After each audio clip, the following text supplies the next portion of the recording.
And this is often the case, our paths go separate directions, and through things like the Observer, I knew much of where Tully went, what he did. And I'm not going to go through all the list of titles that he's held. You can read that in the bios and other things. But there's two things about Tully that stand out to me. A lot of guys in this business are successful tag wrestlers, and that's their niche, and that's their specialty. A lot of guys are single wrestlers. They just very seldom get into tag situations because it takes a real high-level skill level to be able to do both. Tully Blanchard is one of those people that can do both. He and Arn Anderson were the first ever NWA World Tag Team Champions and later WWE World Tag Team Champions. The first. I think the Road Warriors followed them, and if my memory serves me right, they were only other team that accomplished that. Tully was also an outstanding singles wrestler. Held all kinds of titles. And anytime you get into a group of fans or historians and say, you know, what were some of the greatest matches of all time? Well, if not at the top of the list, high on the list, and somebody mentioned it early on a highlight thing, Starrcade 85 in Greensboro, North Carolina was the first ever I Quit match. Magnum TA challenging Tully for the U.S. Heavyweight Championship that night. And it was contested inside a steel cage. And of course, Baby Doll, Perfect 10, was with him that night. And during the match, she threw a chair over the top of the ring. It broke into smithereens. And it was a brutal match, and in the end, Magnum had a piece of board, and it was in his eye, his head, I don't know where it was, but the referee awarded the match, and the title went to Magnum TA, and by the way, Magnum was going to be honored this year too, more of it. For the record, Tully Blanchard never uttered the words, I quit, even though the title went, that's true. Let's set the record straight, and he also, I had a chance to manage him later, and he regained the title. I'm not taking credit for that, he deserves all that credit. And we have become extremely close as members of the Four Horsemen. It's certainly the pinnacle of my career. It's hard to explain to somebody the genuine affection and camaraderie that exists between Ole and Tully, Arn, Ben H, and Barry Windham. There's a chemistry among us that it's hard to describe to anybody else. And 25 years later, we're still the best of friends. And it's a friendship that will last a lifetime. So this time, please help me welcome the recipient of the Cauliflower Alley Iron Lake Award for 2017. He's a Hall of Famer. He's a horseman, but for me, most of all, he's my friend, Tully Blanchard.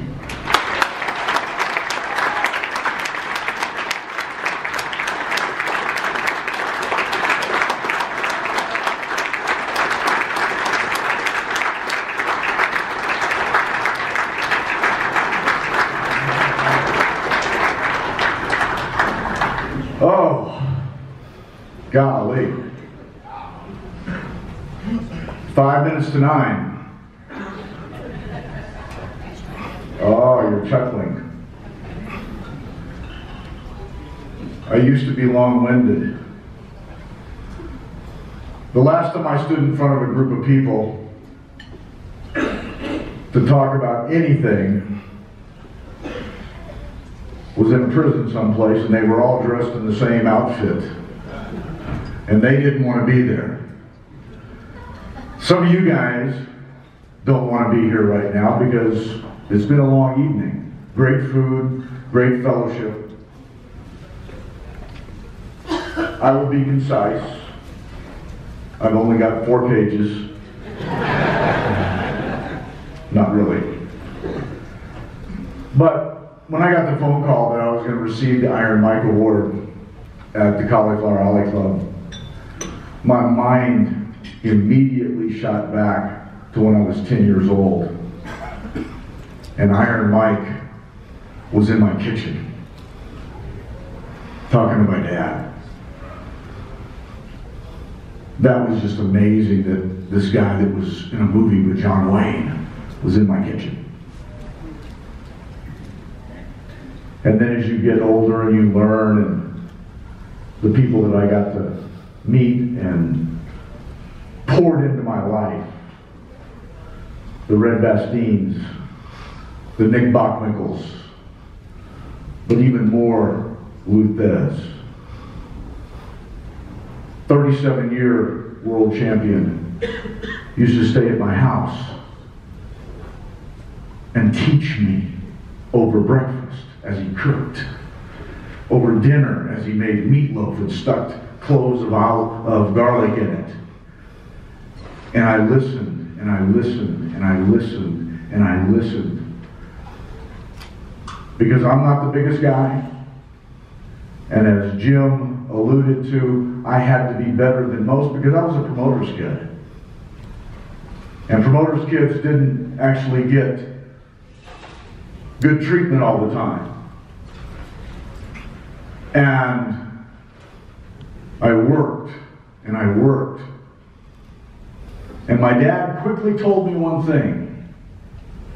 He said, you know, it took Nick Bockwinkel 10 years to realize that he was not a good babyface and to switch heel. He said, we need to do that with you because you're not a good babyface. And I said, I know. I switched heel, our business tripled, and Wahoo McDaniels taught me how to get heat, get beat up, and sell tickets. For 2 years, every night. Hit me, beat me up, shoot me in, chop, bam. People tell me, oh, that ain't real, and I go, blood running down my chest, how much more real can you get?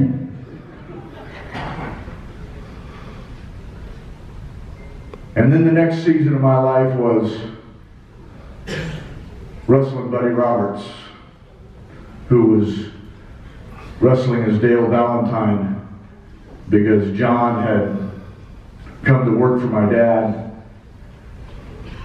and to go to the ring every night and back to the ring and sit there and listen to John Valentine critique every move, every night. The knowledge that was going in. And that helped our business.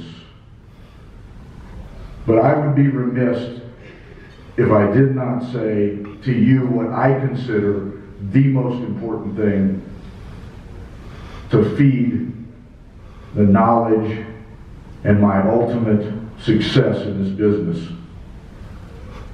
was the 3 years that I refereed in the summer when I was in college. I refereed 6 matches a night. I refereed the opening match to the last match. As Kevin mentioned, the matches underneath that were guys just finishing their career or starting a career, but you were right there and you watched it. You listened to the crowd respond, and then you got to go to the ring with Jose Lothario and Neil Mascaris, and you got to see how it happened and how they sold and how the angles were, and you were in the middle of everything. And you learned the timing that was successful. And to do that in world championship matches, an hour Broadways, and Dory Funk for an hour, it was unbelievable how that vaulted my career. And then our business plummeted.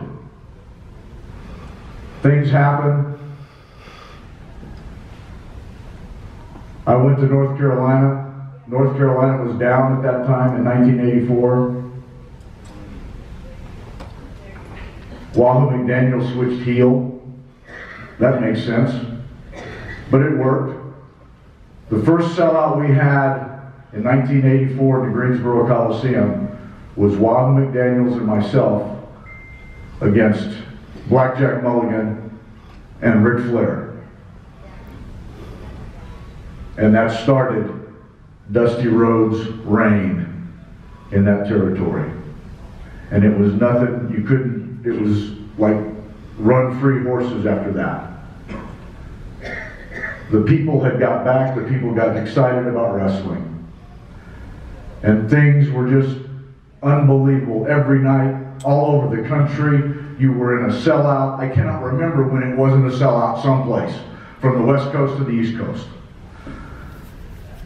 Cable television was taking over. WCW was monster. USA Network and WWE was monster. And that's what the wrestling business was going through in the 80s. Arn and I met with Vince and decided that we needed to go to the WWF at that time, at the end of 1988. Phenomenal experience to walk in Madison Square Gardens. Phenomenal experience to walk in the Boston Garden. I was talking to somebody from Boston here this week. I was a huge Celtics fan growing up, and to walk into the garden when it's empty and see the banners, golly, to work for Pat Patterson and get the knowledge from him and the other agents, Tony and Strongbow and Lanza, and I mean, I'm 63 now, so I am a little bit forgetful. But that part of my life was so much, we had fun every night. You got to go out and entertain people, and it was unbelievable. Go to the ring with Ricky Steamboat in Greensboro Coliseum. Oh my gosh. Every time he moved his little finger, 16,000 people screamed. And all you had to do was pull his tights and blink twice. It was unbelievable. And all you had to do was take bumps, just get beat up and collect a check. It was phenomenal. But then life comes to making choices, because the Iron Mike Award is not just the wrestling business, but what you do outside the wrestling business. My career ended full-time in 1989. I had made a bad choice one night in Madison, Wisconsin, and the next morning I got to Philadelphia at a 2 o'clock show in the Spectrum, and it said piss test on the wall. Well, you can't snort at 4 and be clean at 2, just in case nobody in here knew that. I flunked the drug test that day. November 2nd, 1989, Vince called me on the telephone. We were in Rochester, Illinois, and he asked me a question, and I didn't have an answer for him. He said, "What are you doing with your life?"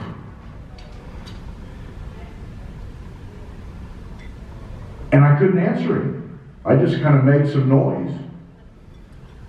He said, "Turn your airplane tickets in and go home." So I did.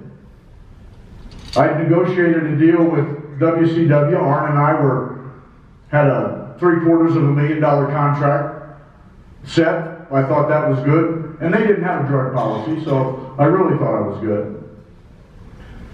Everything was fine until November 13th, when Ric Flair called me at 1 o'clock in the morning, and he said, "They found out about your drug test, and they're not going to honor their contract." At 35 years old, I went from world champion, superstar, to unemployed. And ladies and gentlemen, I promise you, I did not handle that real well.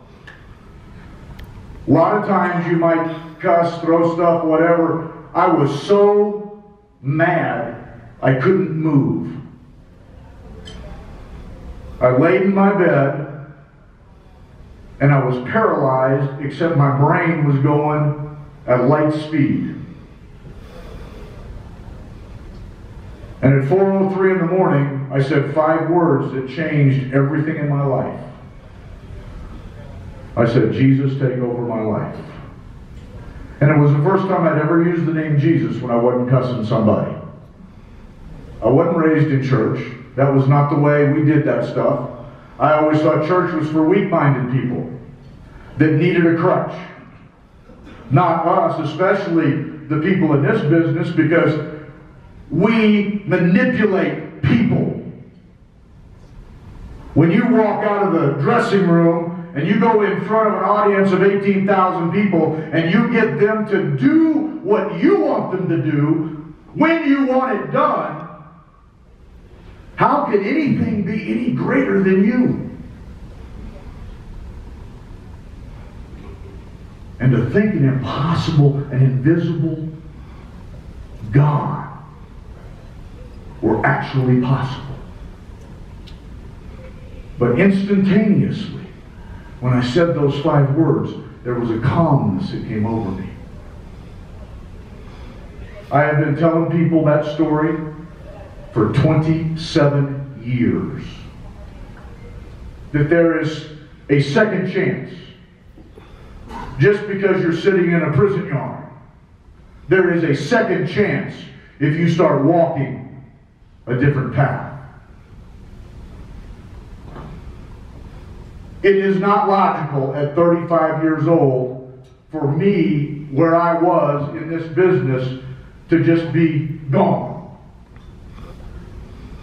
I'm not the only guy that ever flunked a drug test. Am I, Pat? Didn't mean to put you on the spot.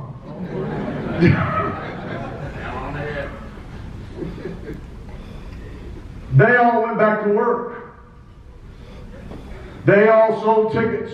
They all performed.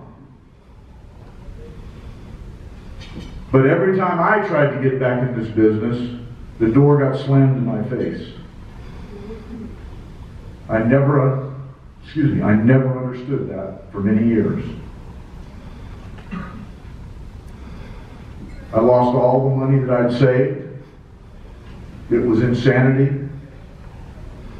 But God had put me on a different path.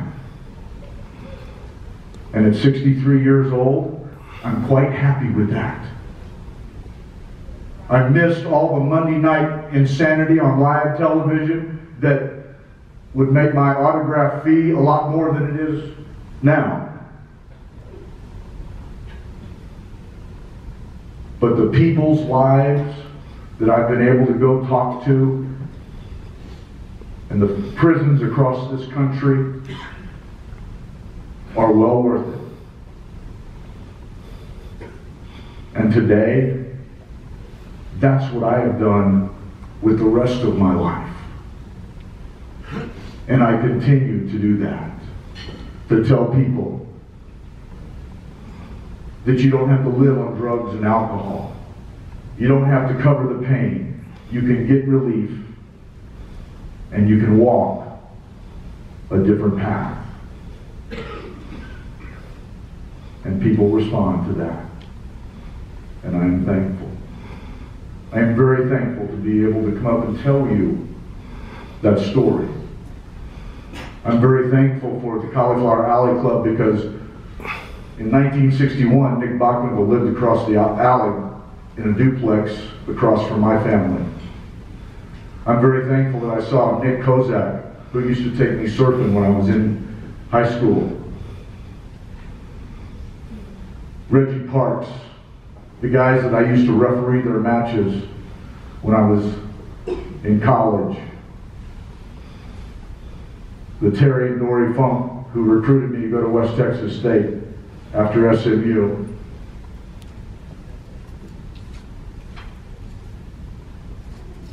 And Marshall, your grandfather, recruited me to go to SMU out of high school.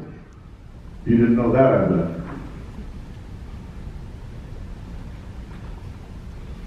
This is a great organization. The things that they do for people that have gone to hard times, it's worth it. I want to thank the board of the Cauliflower Alley Club for honoring me with this award. I want to say God bless you as you go out these doors tonight. Thank you for attending this year. God bless each and every one of you.